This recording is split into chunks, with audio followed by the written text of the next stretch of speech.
Hello and welcome to today's masterclass from the Learning Zone 1 of the Physical Activity Project portal.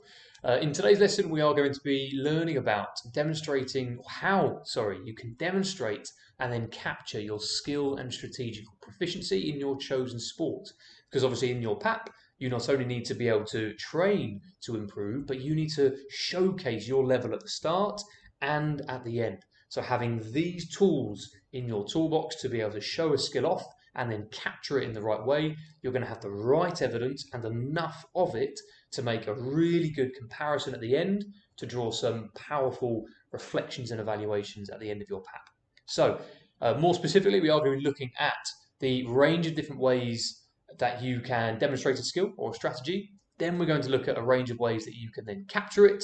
And then lastly, we're going to talk through a little bit about how you can then identify and select and match up some of these demonstration methods and capture methods for your own physical activity. So it's a little bit of theory, and then at the end it will be sort of real practical learning with you going away and putting what you've learned into practice. So to start things off, we are going to look at the demonstrations or the range of demonstrations. The first one is isolated practice. Now this is drill-like practice whereby there's very little influence from external factors, be it other people, be it equipment, be it the timings of other people. If you've covered the theory content side of things and you've done skill continua, then isolated practice is great for closed and self-paced skills. One skill is being focused on. So as an assessor, or as a self-assessor, as you'll soon become, you'll be able to watch really closely, without distractions of other things going on, the quality of one skill. So a drill, an isolated drill, can be very simple in terms of equipment, rules, things that need to be done. And in doing that, the performer can complete multiple attempts of that skill over and over again so that you can film or photograph or write down statistically, and we'll look at those methods later on, but you can capture so much data on and about that single skill. So it's a great way to capture that. However, what you can't do is gauge how well that skill would be applied if and when under pressure. So I know that we've spoken a little bit before about Fitz and Posner's stages of learning: cognitive, associative, autonomous. Associative and autonomous performers in isolation, they might perform skills very similarly to each other. But it's in competitive environments that the autonomous performer has the edge, because they can be a little bit more creative, they can think quicker, they're more consistent when there's other things going on. So isolated practice, it is good for the assessor to focus on one skill and to capture lots of evidence and data. And it's also good for the performer because they're not being distracted, so they can focus on getting their best effort in one or two particular skill actions. One step up from isolated practice is our condition, and we're going to get to that in a moment. First, though, we're going to look at some examples of what isolated practice might look like. Now, the first one could be in football or any sport really where travelling with an object is required. We can set up a line of cones and the performer needs to showcase their dribbling skills. Think back to the LCPE specification with the skills which are being assessed. Dribbling is a basic fundamental skill. In rugby it was travelling with the ball. In basketball it would be bouncing. Okay, netball it's probably going to be pivoting, the movement while in possession. So dribbling in and out of cones can showcase a footballer going up and down in both directions, but without the influence of other people. They're challenging themselves to move in different directions. The cones can be laid out in infinite ways to showcase certain applications of the dribbling skill. So it's very modifiable, which is also a strength of isolated practice. A second one could be a netball shooter. If we wanted to observe and assess a performer's ability to score points, then the easiest way would be to set up an isolated practice whereby they've got no distractions, no pressure, no defender trying to get in the way, no one putting them off balance, no time pressures. Just feed them a ball, let them shoot. Feed them a ball, let them shoot. It's isolated from external factors. And then perhaps a cyclist who is trying to showcase their ability to maintain pace, or to showcase their maximum power output. If we were to put them on a bike stand or a cycle stand, then they would be able to complete different cadences and tempos and power output without the terrain or the environment or other cyclists or their own balance from putting them off. So we can isolate it, strip everything else back apart from the raw, fundamental skill action. And in doing that, we can capture lots of evidence and we can normally get the performer at their best with no influence from the environment. So conditioned practice, this is now one step up, and we're starting to add in a few more decisions. We're starting to add in a little bit more variation, be it with opponents or the things that could happen, things that the performer needs to respond to. It could be that we put in certain rules or conditions in conditioned practice. So those rules or conditions, or how we set up the environment, it might challenge the performer to focus on a skill while also using a whole range of others. So an example could be in football, where the condition is you can only have 2 touches in possession. You've got 1 touch control, 1 touch pass. So even though the game is normal, we're just playing football, a 5-a-side or something like that, but with that one condition, that performer is now focusing so much on a good first touch. They might have practiced in isolation or in their training program, first touch drills. Well, now they get the chance to apply it and showcase it to the assessor, who can capture lots of evidence of a good first touch, or hopefully a good first touch at least. But by changing the rules and the conditions that the practice is performed under, we can put almost a spotlight, that's a good way to think of it. We can put a spotlight on certain skills, and we can choose the rules, we can choose the conditions to spotlight a skill that we choose to watch so that we can assess it. Now, conditioned practices typically last longer, and we're not going to get as much, let's say, repeated data that we would have done in the isolated practice, because you could play or you could complete conditioned practice and you might only be in possession or you might only be directly involved 5 times out of the 10 minutes. Because if you were to do isolated practice for 10 minutes, well, you could get countless numbers of repetitions of that skill. But the conditioned practice, well, that's starting to challenge the performer to make decisions. So the assessor can start to assess and grade. Think about that checklist that we've already made earlier on in this unit. We can start to assess strategy, decision-making, speed of thought, alongside the physical skill. So some benefits: we can combine multiple skills in one practice session. We can create the environment in which the performer can showcase multiple things. It's not limited to one particular skill or action, and that's going to incorporate the decision-making side of things. However, some skills may not be required due to the conditions.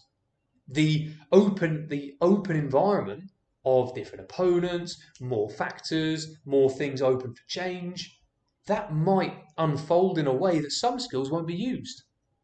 So let's just say we were playing a basketball game and there just didn't happen to be an opportunity for one performer to perform a bounce pass, or to dribble on their left hand, or to lay up on their left hand. There might not have been the events that unfolded that led to their decision being, let's use this skill. So we'll need to factor in, or you'll need to factor in, plenty of time for conditioned practices that you capture to make sure that you've got maximum opportunity for all of the skills to actually have a chance to be used and executed.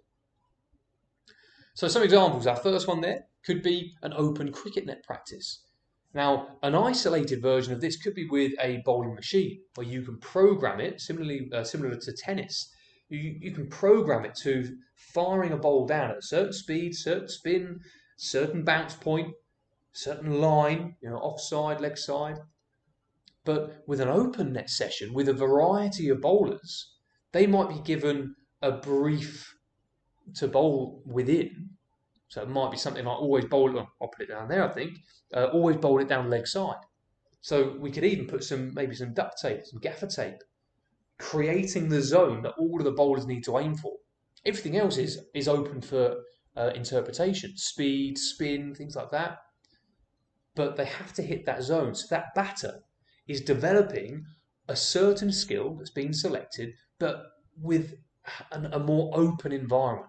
It's not as open as competitive situation where anything could be thrown down at them, but we just put some rules, some conditions in place to help structure the environment, to help put that spotlight on leg side draws.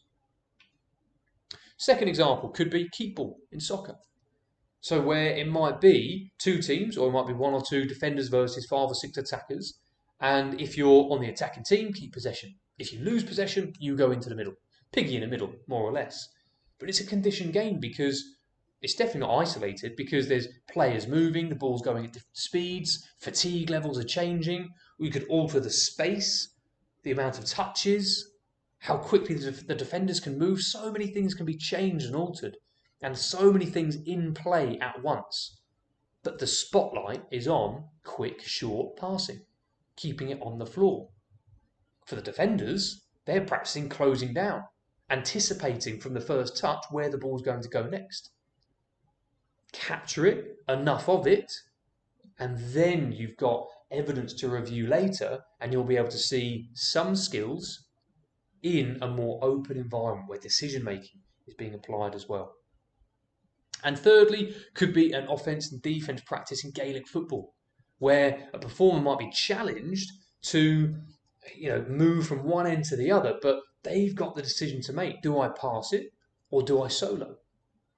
So they've got to make the decisions. And it could be that the rule or condition might say that they have to make a pass in a certain period of time, or they have to solo for a certain period of time. But by changing the rules and conditions, we can start to, like I've said, shine that spotlight on a particular skill that we want to watch in action. Lastly, then, we have open practice. Now, this practice type mimics game-like situations. So we try to observe as many of the rules and the regulations as we can that would normally happen in a competitive environment. Alongside performance analysis, it's great for the performer to get that experience in that competitive zone. But what we can still do is, because we can remove the competitive element, we can take some of that pressure off. We can minimize the risk of injury. We can increase the enjoyment, because the person getting a chance to compete in a positively spirited way against an opponent. They're getting a chance to apply all of the things that they've learned and that they've been trying to develop. Open practice for the assessor is also great for looking at the psychological components. What are their reaction times like? What are their decision making skills like? Can they respond quickly to creative opponents? You don't get that in isolated practices. You don't get that in conditioned games as much, because so many of the variables are already controlled. Open practice, it's an uncontrollable environment where the performer has to learn to adapt. So it gives a great opportunity for a realistic assessment. So as the assessor, let's go back the other way. As the performer, you need to make sure that you plan some open practice that you can capture in the correct way, so that when you come to assess, you can see yourself in the open environment, making the decisions of what separate skill to select and apply. So you need a mixture of all three. Now, all three serve a purpose. You don't just want all of one particular type. But, and there is always a but, with open practice, the key word being practice, if we remove that competitive element, we're always going to be left wondering, what would the performer do, or what would you have done if you were in a competitive environment? When the pressure was on, when the stakes were high, could you have performed like you just did in that video? Maybe not. That could be another difference between associative level and autonomous level. When arousal levels are high, anxiety is up, consequences, there's a lot more at stake. Would you have made the same decisions? So open practice, we don't get that. Only a real competitive environment can provide that sort of stimulus to respond to. So if you can include some of that as well on top of these three, fantastic. So some examples of open practice: 3v3, half court. Not quite full court 5v5, but it keeps it condensed. It keeps it just like the real game with all of the rules and regulations. It's open, so you can score anywhere you like, pass anywhere you like. It just keeps it smaller, and the person will spend more time on the ball, in possession, making decisions. So as an assessor or an observer, that's going to be better because you get more time watching the performer. A 2-ball golf round. So you play the full 18, but instead of playing with a competitor, you might play a solo round, but you play 2 balls or 3 balls. So you get to practice from each position, 1, 2, 3 strokes. You get a chance to reflect on what worked and what didn't work on your previous shot and see if you can tweak it. You might even assess whether or not during that round you did in fact get better. Just another way to incorporate the full scale of the competition or the physical activity in all its glory, but without that competitiveness, and we can still use it to improve ourselves. For the observer, in that 2-ball golf round example, or the assessor gets 2 or 3 chances to see the golf shot from the same place. Because if you just watched 18 holes, 1 shot in each place, was it a fluke shot? Was it an unlucky hit? Whereas at least with 2 or 3, you've got more evidence to start to build up this picture of skill and strategic proficiency. And lastly, boxing sparring. So heavier padded gloves, heavier padded headgear. It could be less rounds, longer rounds, shorter rounds, but it's all out sparring. Very similar to a competitive environment, minus the winner loser at the end of it. Fantastic opportunity to see someone's decision-making skills while under pressure, while taking some contact, rather than just doing pad work where the pad's never going to hit back. So a good stepping stone between isolated and conditioned practices and a full-on competitive match. So your first activity 1 on activity sheet 2, which you can download within this lesson from within Learning Zone 1 of the portal. And what you'll need to do is have a look at the grid and just complete it. So describe the methods that you could use to present skills for your performances. Now you might use the examples from this lesson or have a think yourself. Have a think for your particular sport, because later on we're going to be assigning practice types with instructions and equipment. We're going to look at capturing methods and equipment and why you made that decision. So maybe begin that thought now. So either pause this and download it and get to work, or if you've done that, fantastic, we're going to move on.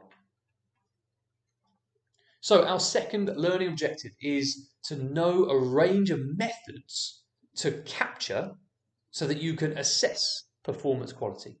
It's one thing to be able to showcase it with a practice type, isolated, conditioned, open, but then it's another thing to be able to watch on from that, to observe and to collate evidence from it. And we've got a couple of different ways. First off, we've got photography. Very easy one to achieve. Video, similarly, especially with smartphones and iPads. Very easy to capture high quality video now. Stat analysis. I'll talk you through how that can work in a moment. GPS, so location tracking devices and software. Questionnaires. So we're going to start off with photography. Now, by using a phone or camera, it's possible to get this high quality image of a performer.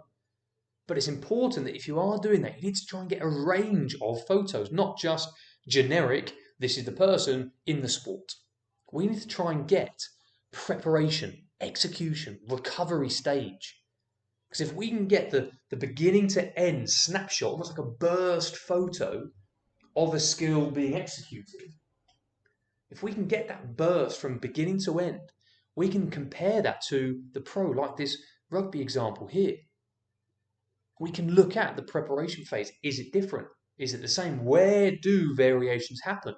And if we can start to gauge where the variations are, that can inform training. Do we focus on balance? Do we focus on strength? Do we focus on follow through? So things like photo burst, slow motion, that allow for real sharp image or imagery of a quick dynamic action. If you're with a partner, fantastic. If not, do you have access to a tripod? Going back to the point, this needs to be real for you. You're going to be going away and capturing your performances. So do you need a tripod? Has your school got tripods? Or will you need to be paired up so a partner can capture you and then vice versa? And then in open practice, how long are you going to set up the camera for? Have you got sufficient memory on your phone or camera to get a long enough period of footage so that you can then go back through it, snip it up, cut it up, and then just watch the 3 or 4 minutes of a 20-minute half that you are actually engaged with? And then, like that example there, you can do comparisons to draw out your own analysis of your performance. So if you're a little bit stuck, imagine covering up the pro here, and you were just looking at this, self performance, you'd probably think, that's pretty good technique. But then by comparing it to the elite performer, look at the difference in the straight arm, the straight leg, the shoulder positioning. The elite performer's chest is held a lot higher when we compare it to the relatively novice performer. So photography is a great way to compare against others. Video. Obviously, video in the context of what we've just been talking about is going to be effective, and we can compare videos side by side. But a sort of a second way that we can use video is through this almost biomechanical analysis, where we've got software that we can slow down videos with, and we can draw on. We can work out angles, speeds, connection points.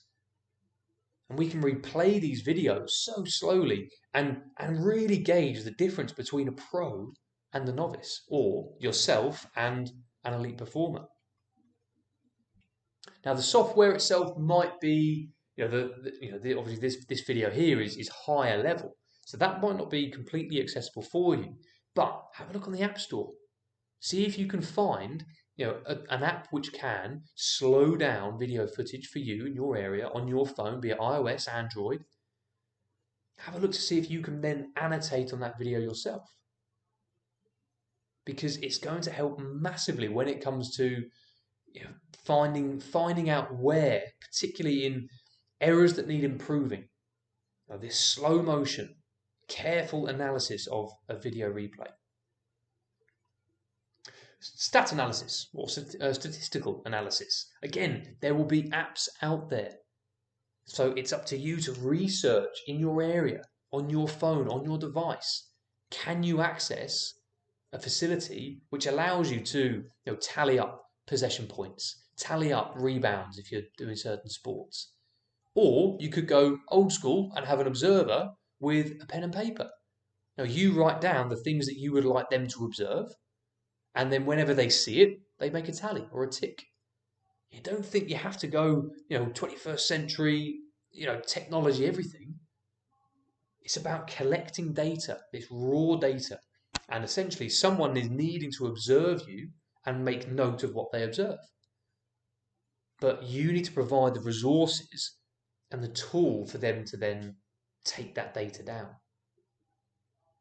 From that raw data, that middle point there, that's when you can then extrapolate it. You can build on that raw data. Percentages, success ratios. You can compare it to what you were at the beginning compared to the end. If we think the whole purpose of this PAP and performance assessment, it's taking your ability at the start, working on the issues, ability at the end, and comparing the two. So if you've got numbers that suggest how good or bad you were at the start, and numbers that say how good or bad you were at the end, that's a very clear difference, very clear progress. So make sure you incorporate some stat analysis, some raw figures and numbers. GPS, sort of similar in a way to stat analysis, but I'll put some examples here of heat maps. Again, is the equipment going to be accessible to you? Well, that's up to you, that's up to your school. Have you got the ability to track where you go? Have you got maybe a Garmin watch? If so, you can set the parameters on that and you can gauge where you were in a particular space at a particular time. You might even be able, some fancier versions, you can start to work out speeds and distance covered. That could build so closely into your performance goal, especially if we think about smart targets where we need measurable action points. Okay, option, in my first performance, due to GPS tracking, I know that I covered 40% of the pitch and I did 15 kilometers. That's quite a lot. Maybe we'll say 9 kilometers over the course of the entire match. However, at the end, I covered 60% of the pitch and I ran 12 kilometers. It's measurable, it's quantifiable data. That can also pertain to strategy as well. Look at some of these heat maps here.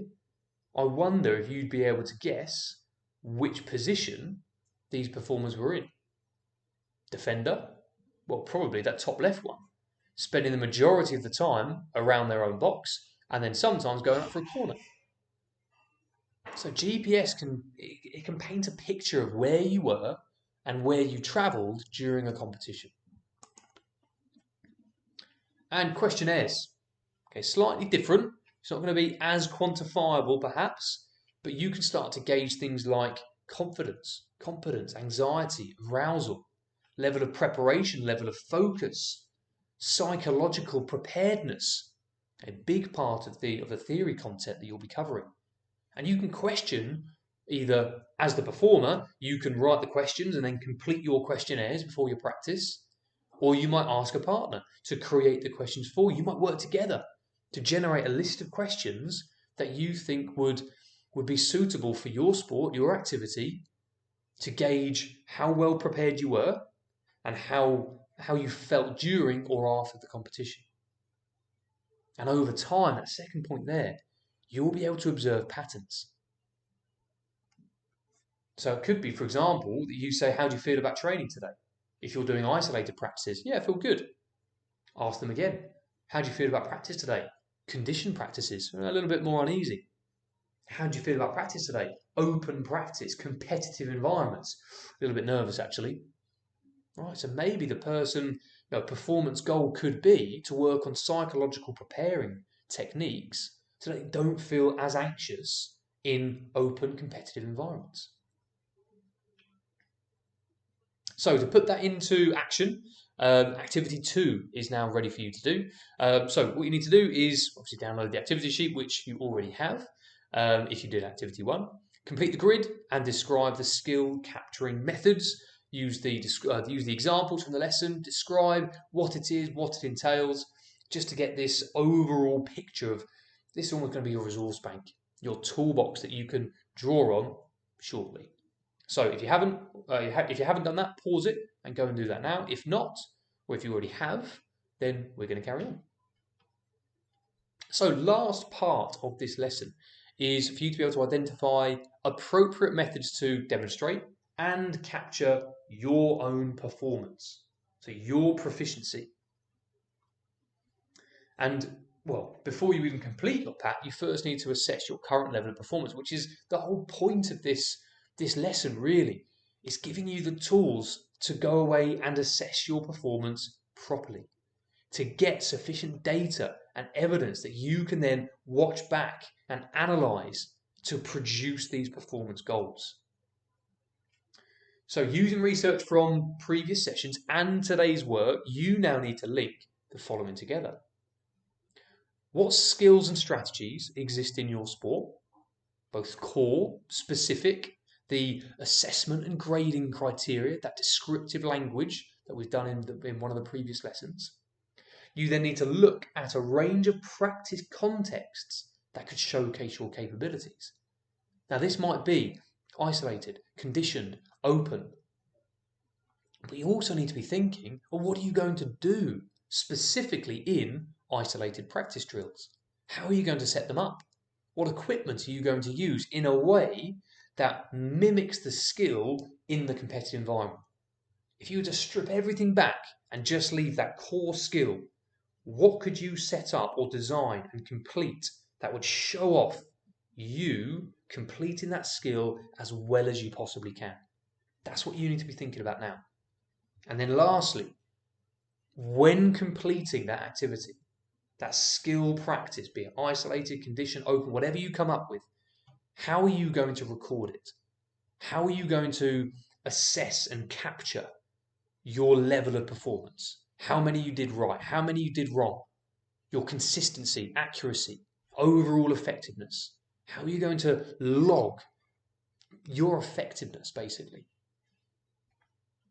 So here's an example of a grid that's going to be completed, and you've got an activity sheet, which is a blank one. But if I wanted to assess the jump shot in basketball, so basic skill, core skill, shooting. A more specific version is a jump shot.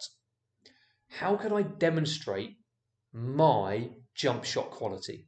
Well, I could plan a closed practice, this isolated drill, whereby I complete 5 jump shot attempts at 5 different stations around the key. So I complete 25 shots in total, 5 at each station. I've got no defenders. I've got the balls already lined up, or a partner at least who is running around, helping me out and bringing them back to me or putting them on the next station that I'll need them. And I just go through and complete it. How am I going to capture this evidence? Or maybe slow motion. I'll film a sample of my successful jump shots.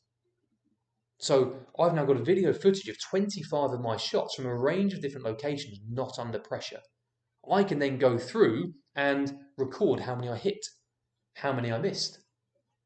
I could maybe get some mechanical analysis software and then look at the flight path of the ball.